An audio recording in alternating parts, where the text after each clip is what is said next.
Hello guys. मेरा नाम आप लोग को पता ही होगा, तो मैं बता देता हूँ। मेरा नाम रवि कुमार है, जो कि मैं हिंदी व्याकरण पढ़ाऊँगा।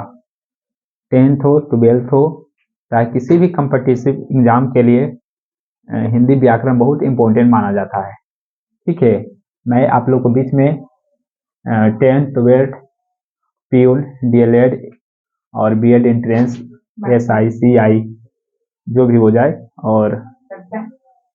और बिहार पुलिस जितना भी छोटा मोटा कंपटीशन एग्जाम में अगर 5 नंबर 10 नंबर अगर पूछता है किसी भी एग्जाम में, तो आप लोगों को महत्वपूर्ण टॉपिक हिंदी व्याकरण को माना जाता है, क्योंकि ये आसानी से नंबर देता है। ठीक है, तो मैं अपना इंट्रोडक्शन मैं दे दिया हूँ, और इस तरह आप लोग को मैं पढ़ाऊँगा। 10th हो चाहे 12th हो, चाहे किसी भी कंपटीशन एग्जाम। ठीक है, तो आप लोग बारी बारी से पढ़िएगा और बारी बारी चैप्टर से। ठीक है, तो मैं अपना आज सिलेबस में बताऊंगा जो कि पढ़ना है, और बारी बारी से पर डे क्लास चलेगा, और जिसको मैं प्ले लिस्ट में भी डाल दूंगा। ठीक है, हिंदी प्ले लिस्ट में स्पेशलिस्ट। ठीक है, तो सबसे पहले मेरे वीडियो पर आए हो तो मेरा लाल बटन होगा, ठीक है, उसको सब्सक्राइब कर दीजिएगा, और बेल आइकन को दबाना ना भूलें, क्योंकि नोटिफिकेशन आएगा, उसी से आपको तो पता चलेगा कि वीडियो सर क्या पढ़ाए हैं। ठीक है, तो मैं सिलेबस बताऊंगा। सबसे पहले पढ़ना है हिंदी भाषा का परिचय। ठीक है, इसके बाद आप लोग को पढ़ना है हिंदी भाषा का परिचय में पढ़ाने के बाद पढ़ना है व्याकरण। व्याकरण का मतलब क्या होता है, जिसे शुद्ध शुद्ध पढ़ना लिखना समझना लिखना जानते हैं, उसे व्याकरण कहते हैं।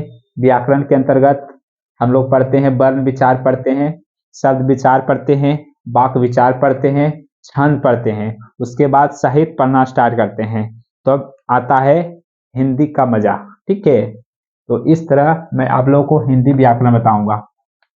हिंदी व्याकरण में आप लोगों को मौखिक बता देता हूँ क्या क्या सिलेबस होता है। ठीक है, क्योंकि बोर्ड छोटा है तो मैं बोल देता हूँ मौखिक। ठीक है, हिंदी व्याकरण का सिलेबस। ठीक है, यानी पाठ्यक्रम। क्या है? पाठ्यक्रम। ठीक है, तो सबसे पहले मैं आप लोग को इंट्रोडक्शन दूंगा। हिंदी हिंदी भाषा परिचय, उसके बाद भाषा एवं लिपि पढ़ाऊंगा। क्या पढ़ाऊंगा? भाषा एवं लिपि। दूसरा, इस तरह से सभी कंपटीशन एग्जाम के लिए पढ़ना है, और 10th है 12th हो सबके लिए मान्य है।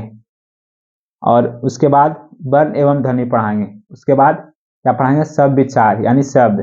ठीक है, शब्द क्या है, शब्द उत्पत्ति के आधार पर, दृष्टि के अनुसार, रूप के आधार पर, अर्थ के आधार पर, सबको मैं बारी बारी से बताऊंगा। और रूप के आधार पर जो चलेगा, विकारी अविकारी, संज्ञा, सर्वनाम, विशेषण, क्रिया और क्रिया विशेषण, संबंधवाचक अवयव, विसमादि बोधक, इस तरह से जितना है पास्ट ऑफ स्पीच सबको मैं बताऊंगा, जिसमें कि संज्ञा है, सर्वनाम है, विशेषण है। इस तरह को सबको क्या है, उसका भेद क्या है, इस तरह से मैं सबको बताऊंगा। विशेषण, उसके बाद मैं अवयव को बताऊंगा। अवयव के बाद उसके बाद एक आप लोग समझते होंगे लिंग, लिंग और उसके भेद, वचन और वचन के भेद। उस तरह के बाद मैं बताऊंगा उपसर्ग प्रत्यय। इस तरह पढ़ाने के बाद संधि और उसके भेद, समास पढ़ाऊंगा। समास के बाद आप लोगों को मैं पढ़ाऊंगा कुछ मुहावरा पढ़ाऊंगा, जो कि इम्पोर्टेंट इसको भी माना जाता है हम किसी भी एग्जाम के लिए। और विलोम शब्द बताऊंगा, समानार्थी शब्द बताऊंगा, मुहावरा बताऊंगा, गद्यांश पद बताऊंगा, छंद अलंकार। और उसके बाद लेखक रचनाकार बहुत हिंदी के लिए बहुत महत्वपूर्ण मानते हैं, जैसे बोलते हैं गोदान कौन लिखते हैं? प्रेमचंद। ठीक है, इस तरह जितने भी कलाकार हुए, रचनाकार हुए, जो भी पुस्तक लेखक हिंदी के साहित्य के अनुसार, उनको भी मैं बताऊंगा। और इस तरह मेरा सिलेबस है। ठीक है, और बारी बारी कर मैं एक एक टॉपिक कर मैं पढ़ाऊंगा। और 10th के लिए और सुनहरा अवसर है 12th के लिए, क्योंकि मैराथन में चलाऊंगा, ठीक है। और ठीक है, तो इस तरह से मेरा सिलेबस है आज का मेरा क्लास का। Thank you very much, thanks.